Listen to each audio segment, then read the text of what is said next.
us now. Welcome to the podcast, Mark S. Nelson. Mark is an academic advisor with the Center for Global Learning at Oklahoma State University. A native of Kansas City, Kansas, Mark's journey in academic advising began from his own misunderstanding of choosing a college major. Upon completing his bachelor's degree, Mark felt unsatisfied with his own path, leading him to pursue higher education for the past 12 years. Mark's academic advising experience and philosophy grounds itself in equity mindedness and practice. Throughout his career, Mark approached academic advising as a means for assisting students with pairing their ambitions to a major that plausibly connected them to their aspired career pathway. Through his study of the literature and experience through practice, Mark sustains equity mindedness in academic advising to be a practice where advisors intentionally partner with students to discover and explore the realities of their endeavors through the resources provided by the institution and the students' possessed resources. Presently, Mark is completing his PhD in educational leadership from Oklahoma State, playing tennis, and spending as much time with his wife, Sharzad. And did I pronounce? Hopefully, I got it correct or close to it. Yeah, Sharzad, that's correct. All right, nice. So, Mark, welcome to the podcast. Thank you. I'm glad to be here, Matt. Yeah, glad for you to be here too. I think this will be a fun interview. A lot of tidbits, from us talking before we recorded for the podcast. So I can't wait for listeners to get to listen to your interview. So let's start it off. What was your path, your journey into higher ed? Oh, wow. That's a really good question. So I started off when I was actually in high school. Um, I went to Sumner Academy of Arts and Sciences, Kansas City, Kansas, and I initially wanted to be a teacher, but deep down inside, I thought I wanted to be an attorney. So I gave up wanting to be a teacher to go into law, and I picked a major that I thought would get me to law school. And the hard part about picking that major, to be honest, I picked that major from a simple brochure that came in the mail, and I didn't do a lot of research on that major. And to be honest, I found out around my sophomore junior year that I didn't like that major, and then I started looking at the pathways that major could take me if I didn't go to law school. And I'll be honest, I got a little disappointed. And I thought to myself, if only somebody would have told me this. But then I also got to myself and I said, what if I would have done more research myself? Um, I didn't get into law school, which was fine, but I ended up going to in the higher education. I joined the master's program at Kansas State, where I also got my bachelor's degree. And I met Charlie Nutt. Charlie Nutt was my history and philosophy of higher education instructor. And I had people like Christy Kraft, Aaron Karlstrom, Ken, and Judy Huey. So I had a lot of those faces that Nakata has seen before as instructors, and they played a major role in me growing and becoming better. Doctor Doris Carroll also, I can't forget her. So I got a chance to really get into the idea of what it looks like to be an academic advisor. In the K State program, which I was so fortunate to be a part of, uh, focused on a counseling element. And people would think, well, wait a minute, Mark, you're academic advisor, you're not a counselor. Okay, that's true. But when you're in that session, you are breaking down, some of the barriers that may be occurring. So, Jenny Bloom down there at FAU might say you're disarming the process through appreciative advising, right? So I learned how to do that in my master's degree, and I've had the opportunity to help a lot of students really kind of break down some of those barriers so that they can see what opportunities a major presents in terms of the career pathway. But that's how I got into higher education, and I've been doing it again for about 12 years. Mm-hmm. Yeah, so for quite a while, and then I know we've seen each other at multiple Nakata conferences, and so this is kind of like the first time we're actually getting to have an in-depth conversation, which is really nice.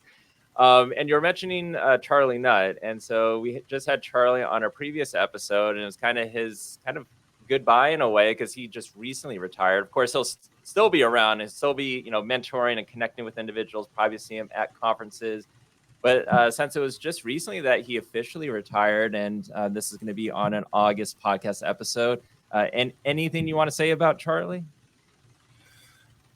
Charlie Nutt exuberated the passion and excitement for higher education, but he also exuberated hard work. And he really showed us, us being myself and my peers, he showed us what hard work looked like in higher education. It's not just in the advising office, but it might be advocacy. It might be reaching across campus to foster those relationships with other academic advisors or the registrar's office or the bursar's office or a scholarship and financial aid office. So he really fostered that. And in that history class, we read John Thielen, but we also read, about how student affairs really morphed and shifted itself in the 60s and 70s and what that looked like and how that was different, in the 1600s, when the Harvards and all that came to be. And so he really kind of shaped that for us. And he's a person that not only practices what he preaches, but he walks the walk. What he says he's going to do, he does it. So that's something that I really learned from Charlie. And to this day, I'm very grateful for Charlie Nutt. Oh yeah. Two things you just said, like with the hard work, and then like you said, practice what you preach. That's exactly what he always does and will still continue to do. Sure. Now, when you were in grad school, you're no stranger from podcasts. I thought we were talking a little bit before. You had mentioned that you also dabbled into podcasting. I did.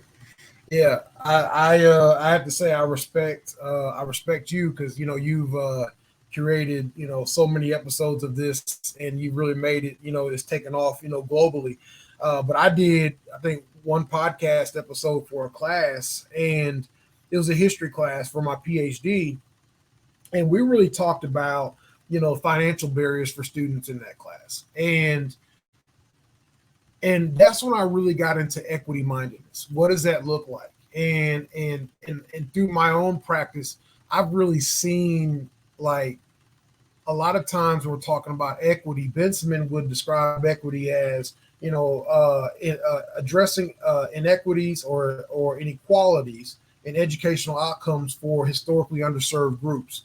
And we're talking about historically underserved groups. We're talking about disenfranchised students of color. We could be talking about socioeconomic status. We could be talking about military veterans. We could be talking about education status, class, religion, language barriers, and so on and so forth.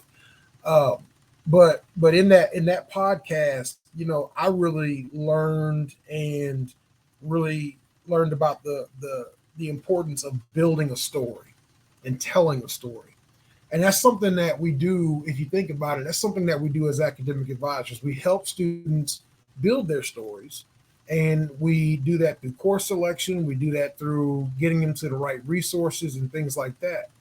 And something that I find so pivotal in terms of putting together a podcast, or in terms of finding someone's financial background, how they're going to pay for school, how they're going to finance their degrees, you have to really come up with, figure out what their resources are, and what they're bringing to the table. And then how can, according to Benson's definition, how can we help fill the gap?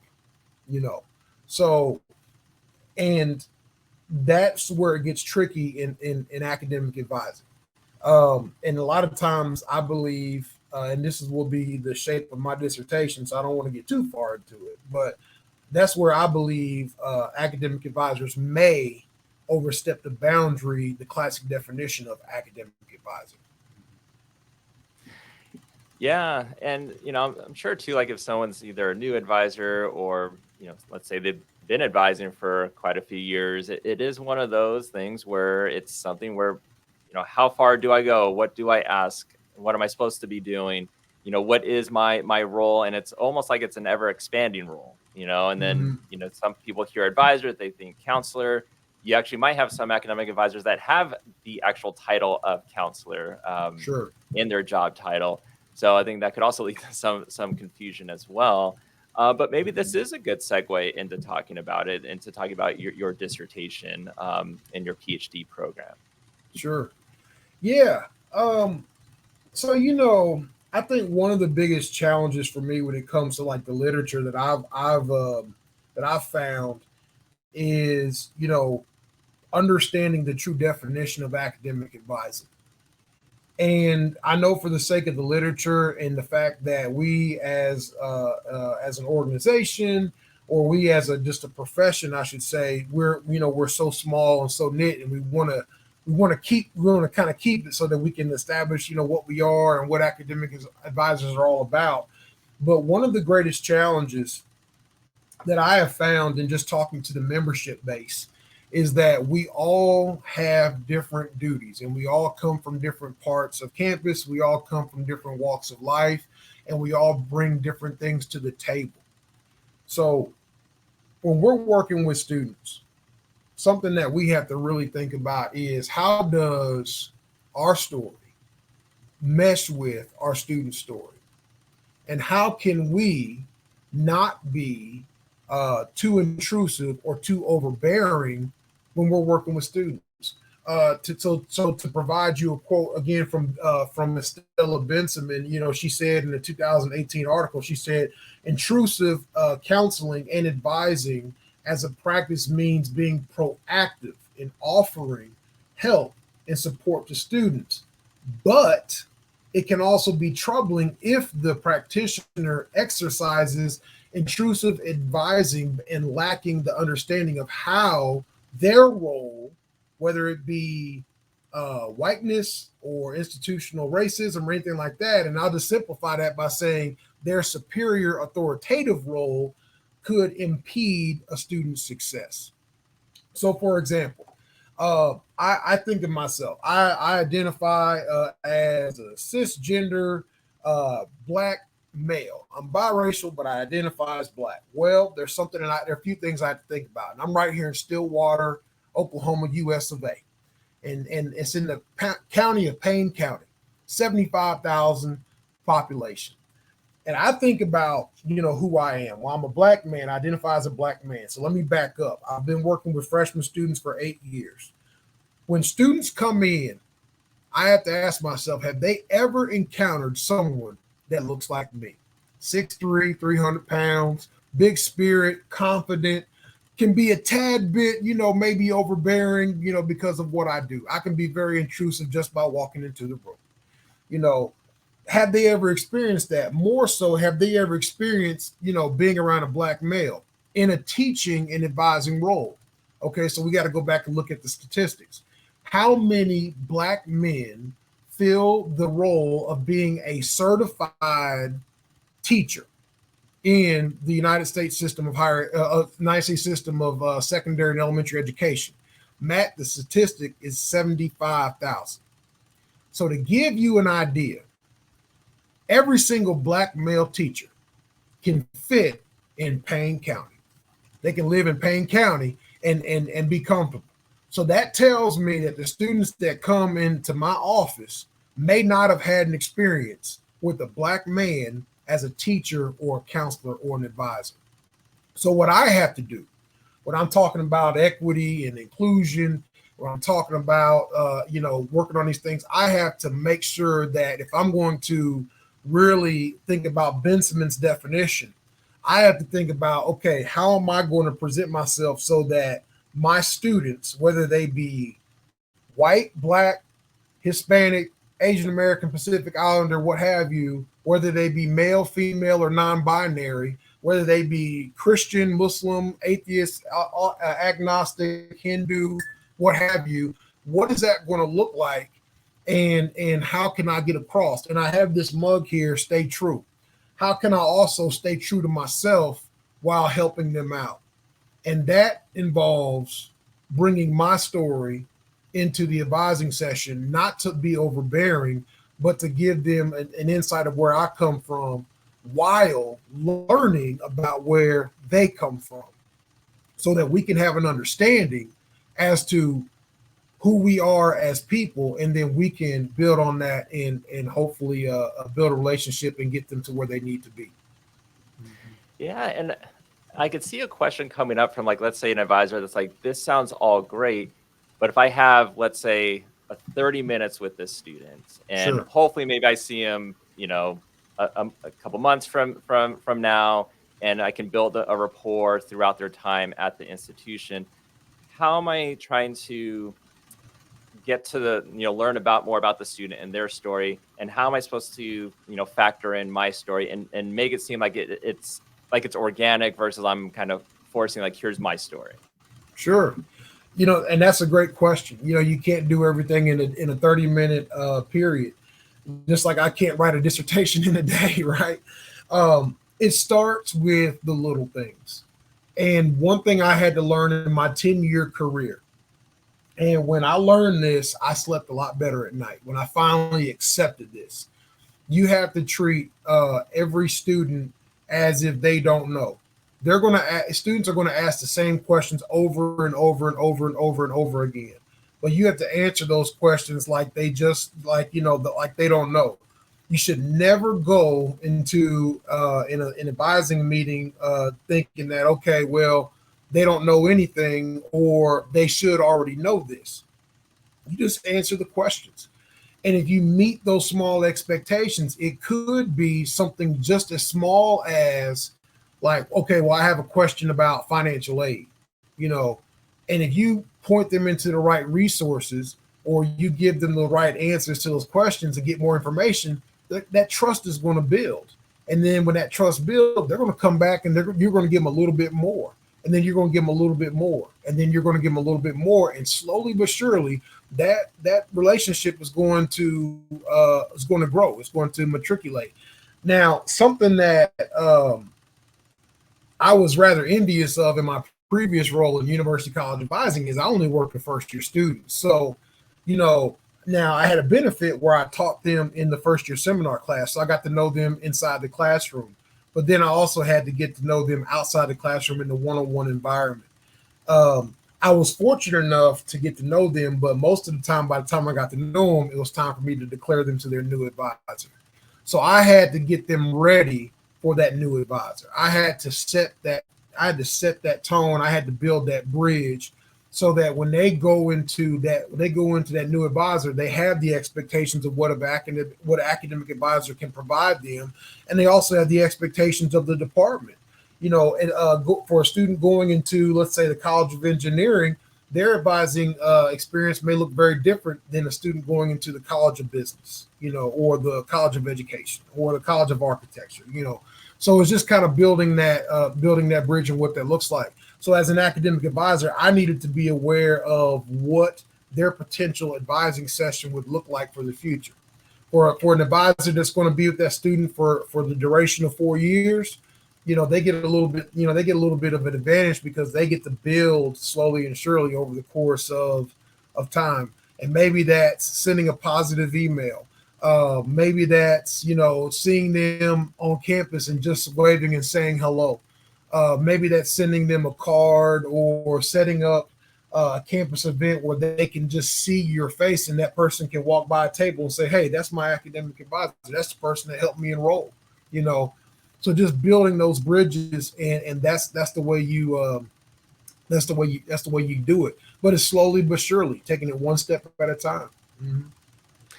Yeah, and I've noticed that too with like we're doing most institutions are going through summer orientations right now for their new students, and then my colleague and I we have worked on a graduation pledge program. So we've gotten to see students from when they first started as a first year student to now in their junior, senior year. And we see some of them are orientation leaders, and, they know us by name and we know them because of that. And so it is something where, you were talking about how you're going, working with first year students. So it is like you're building that, trying to slowly but surely build that rapport with them. But then now you got to pass them off to the next advisor. But hopefully during that time, they are still able to kind of build that relationship.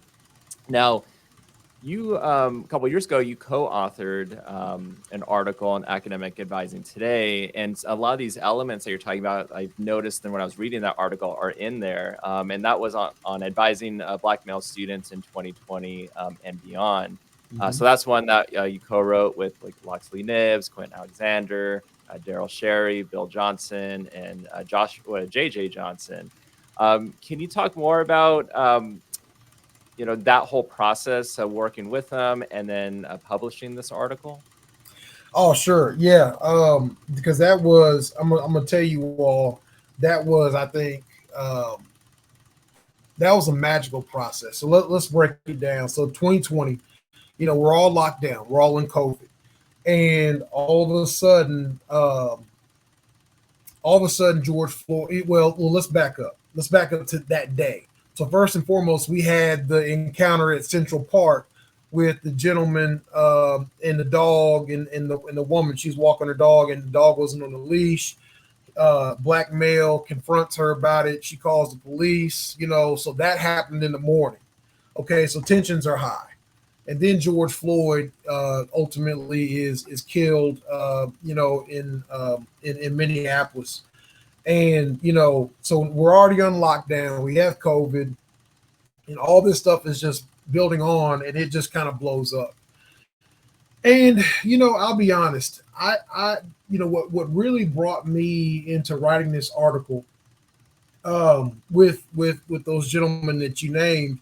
Um, I had a meeting with the ELP group, and I could tell that a lot of people just really didn't know how to respond. And then I looked at my own colleagues at the time in our office in UCA and University College Advising at Oklahoma State University, and they just didn't know how to respond. And I looked at my own campus at the time, and there just wasn't much of a response. And I just said to myself, I'm like, okay. And keeping in mind what happened with Colin Kaepernick some years before, and just all the just tension and people taking sides and things like that. And I just said to myself, okay, what can I contribute right now to for people just to maybe get an understanding? And I was talking to Loxley Nibbs at the time, and then he talked to Quentin Alexander, and then my good brother Daryl Cherry. I was on the committee with him for first year success. He was the chair of that committee. And then Joshua J.J. Johnson. And if anyone's ever met J.J. Johnson, man, J.J. is just a bright light. When you walk in, he walks into the room, you're just happy.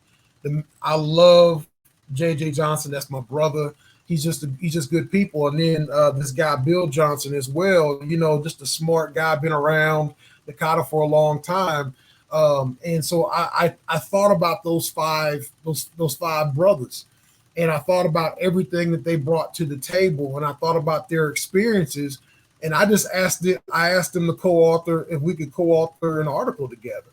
I got with Lee Cunningham, and Lee said it's a great idea, and we co-authored this article, and every single one of us contributed, part of ourselves into that article, because all of us were concerned about it. All of us were concerned about, how do we, help Black men get through this?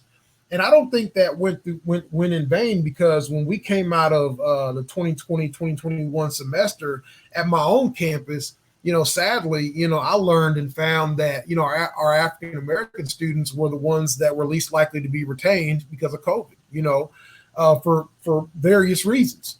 And I'm sure that was a national trend. But we thought about the emotional element. We thought about, why would this, what are Black males going through as they come into campus in 2020? There are several football programs across the nation that took on a voice after this happened. The Big 12 did it. Various schools, University of Texas, Oklahoma State, Kansas State, they all, all these programs did it. Alabama, they had a march down in Tuscaloosa. But then there are also some coaches that pushed back. Like Dabo Swinney at Clemson pushed back, and so we saw the pushback, and we saw the reservations, and we saw some coaches who embraced it. So we just wanted to get out there, and we wanted to let's make a voice and be kind of the calming presence, and just let that be known that, hey, this is what you need to do for that African American male student who's coming in front of you. And let me backtrack. That person may not be African American. We also define Black male in that piece, and we define that Black male could come from any corner of the globe. So, but that's what it looked like. My ultimate goal was to bring people together, bring those men together, and we all just write something very special. And Lee Cunningham was so kind. She gave us a webinar too, and it was just a phenomenal experience. Mm-hmm. Yeah, and I'll include the link for the article in our show notes as well. And yeah, and that was gonna be a point I was gonna make too, is that yeah, this eventually turned also into a webinar, so it gets more exposure to more individuals. Yeah, I mean, if anyone gets a chance to read or hasn't read it, yeah, please look at the show notes, look at the link, and then it's a really informative read. Um, and kind of, I guess, connected to this too is um, we're talking about this article connected to NACADA, and then also within NACADA, you're the chair for Inclusion and Engagement Committee. Mm-hmm. Now, I think this was the committee that was formerly known as the Diversity Committee, and something that has went on with NACADA since I think about the early 2000s. So tell me about being part of this committee. What is the Inclusion Engagement Committee supposed to be doing? What are the goals? Sure. Well, as you stated, it was formulated as a diversity community in the early 2000s, and the name change took place in around, I want to say, 2016. And if I'm not mistaken, it took about 3 years to really come up with the name change. And our mission and our charge as a committee is to really support NACADA through uh, uh, its quest to become more inclusive and more equitable and more engaging for the membership base. Um, I started out. Carol Pollard was my chair, and I'm grateful for Carol to this day because she asked me to be on the committee back in 2015. And in the first 2 years, I just learned from her, and all these big names that are coming through that committee. I just learned about NACADA. Um, and I learned that, at the time, the diversity committee was all about starting conversations and getting them back up to the board or getting them to the council. So those conversations could be had not only in those entities, but also in the executive office. Charlie Nutt was very hands-on and very, very a part of these conversations, and he wanted to flush out more. And one of the central questions and goals that was all in NACADA was, how do we get more people from these underrepresented groups, as defined by Benson? How do we get them active and involved in NACADA? How do we get them in emerging leaders program? How do we get them on the board, on the council, in committees and things like that? And a lot of times the common thing to do in higher education as a whole is to stick people that look like me and perhaps like you, Matt, onto a diversity committee, right? And what I appreciate about that committee, we had conversations about how to get people into their areas where they want to be. So, for example, if someone wants to work with REI, race, ethnicity initiatives, then they can go work in that group. But if someone wants to work in theory and history, like my good friend Bill Johnson, or success coaching like Bill Johnson, we can get them into a group. Or like my good friend, Joshua Johnson, who works with military veterans in his prior position, we can get him into that group. Or Daryl Cherry, who works with 100 Black men and first year success, we can get him into that group. So making sure that we are marketing and we are making sure that our committees are aware of, people that are out there, and making sure that our memberships are also aware of the committee. So we're bridging the gap between two. And, and I tell people when they come in, I said, that is a process that's going to take the rest of the existence of NACADA. It is never going to be a happily ever after ending.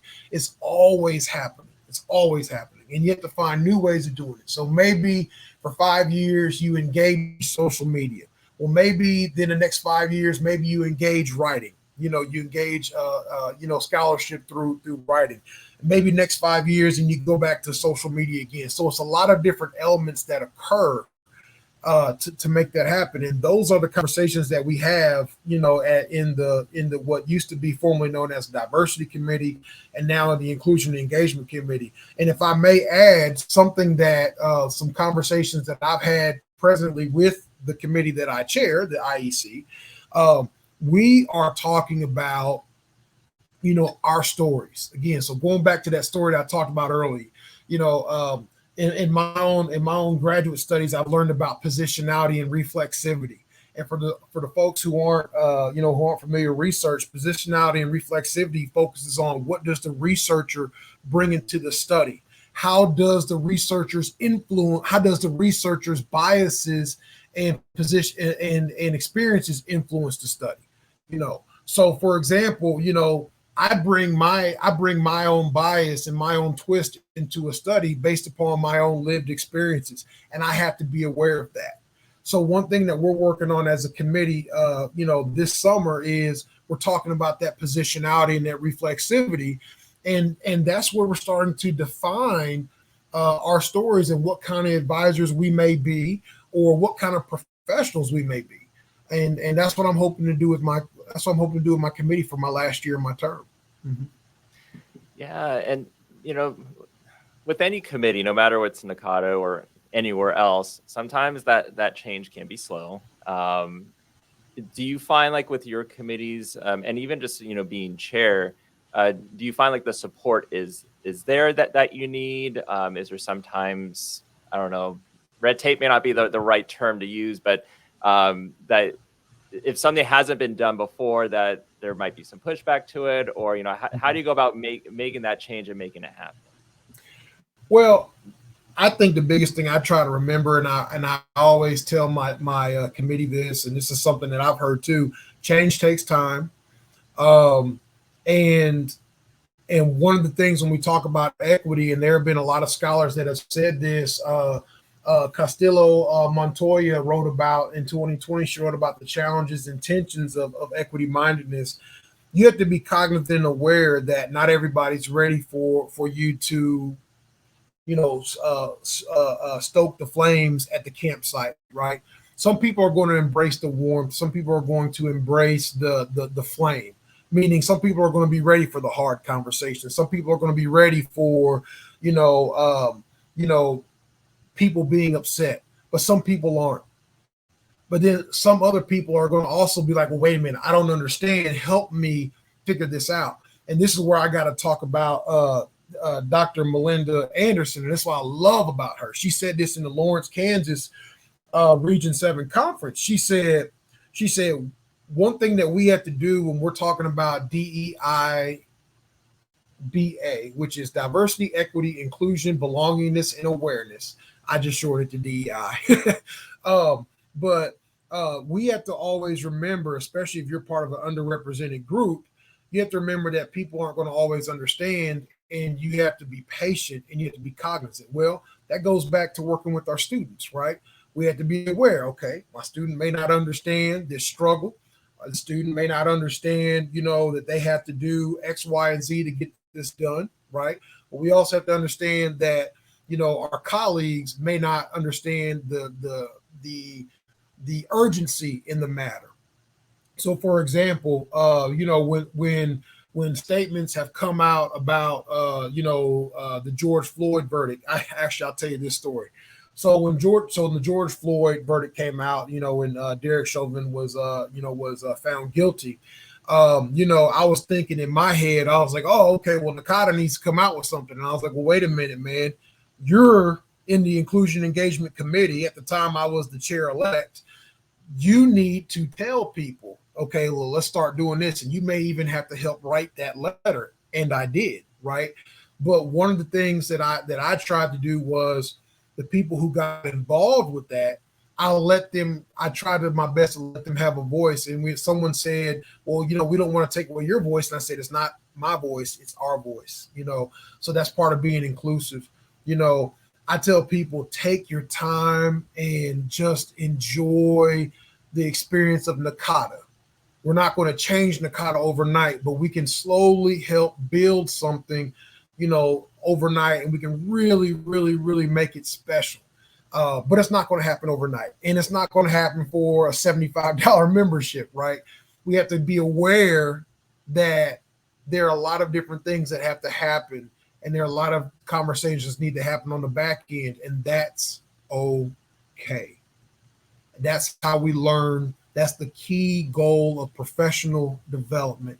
And that's what I tell myself when I go into a meeting. That's when I tell myself when I may have to tell my committee that this may take some time. That's what I tell myself when I send an urgent email to Melinda Anderson, or when I have sent an urgent email to Charlie Nutt, or, I just tell myself this may take some time. This may take some explaining, but that gives me the opportunity for them to see where I'm coming from, but it also gives me the opportunity to see where they're coming from. So that's what I do. Yeah, no, I think that's just great life advice in general.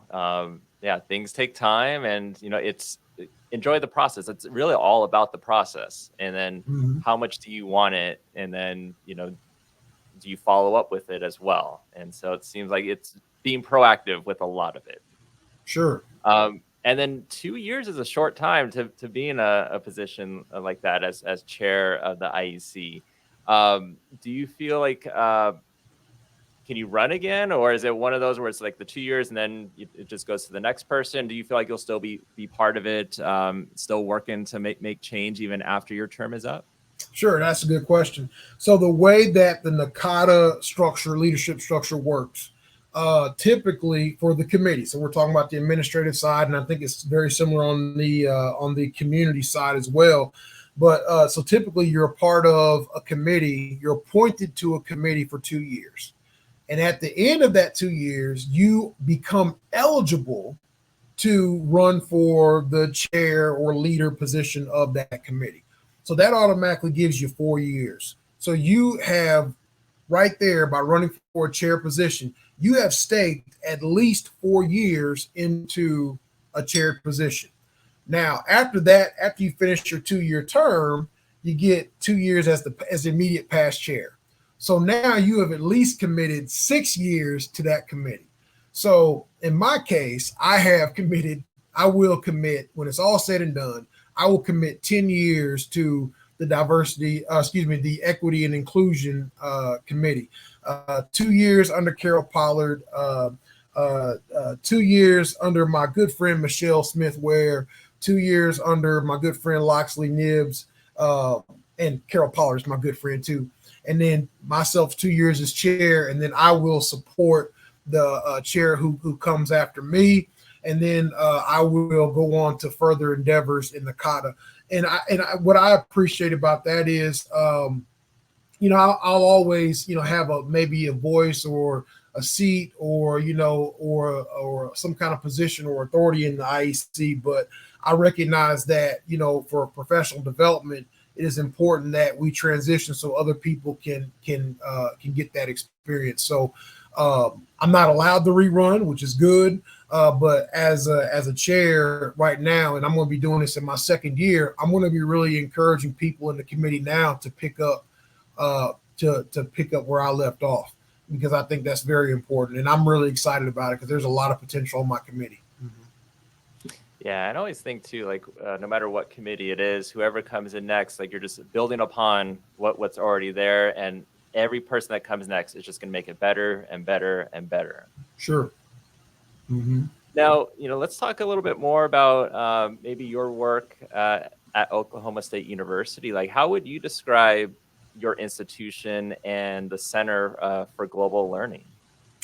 Well, that is a new role that I'm going to be starting here in a couple of weeks. I am so excited. On paper, I'm transitioning from academic affairs to student affairs. So we're going to see what that looks like. But what I'm going to be doing in this new role, I will be working with the Center for Global Studies, and specifically within the Office of Study Abroad. And I will be working with those individuals on how to conduct their advising processes for students who are getting ready to study abroad. And we're also going to be doing some small things about like how to help market study abroad, for students who are on campus. The way it was described to me was, you have that small cluster of students who come to college. They already know they want to study abroad, so they're pretty easy. Then you have a cluster of students who may be on the fence. They've heard about it, but they may think, okay, well, I can't do this with my major. That's not always true. So you can help them find a plan. But then you have students who don't know what study abroad is, and they may not know it's for an option.